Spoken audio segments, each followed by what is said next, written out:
What some of you just cry all over is, I'm facing generational curses. What's generational curses? Before the king who is in charge of wars.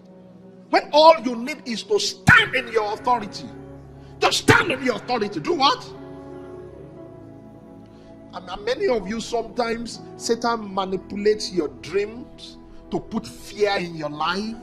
And you know, when you inject those fears, you say all these things they are telling the church is not so. No, it's so. You are who God says you are. That is who you are. It doesn't matter what you are seeing. It doesn't matter what you are hearing. Just insist on who you are, and eventually you will become it. Glory be to God.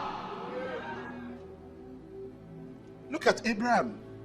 God said to him, "You are the father of many nations."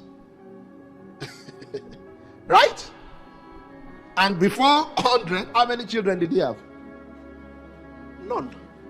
Isn't that mockery? You call somebody father of nations, yet he had no child. And if you see him still remain in his family, that's still fine. Now you call him the father of many nations, and he had no child.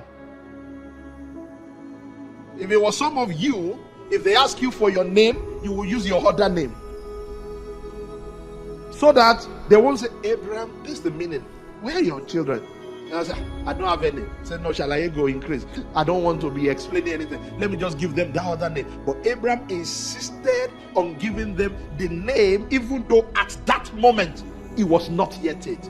If you believe in what God has said concerning you, and you keep on declaring it, and you keep on doing your part, you will eventually become it. There's someone in church this morning, I don't care. You might have borrowed money to come here. You might have trekked here. Or maybe as you're even going back home, you are not even sure of what you're going to eat. But listen to God's word. Because God anointed Jesus Christ with the Holy Ghost and power, and they went about doing good. Your situation is going to change.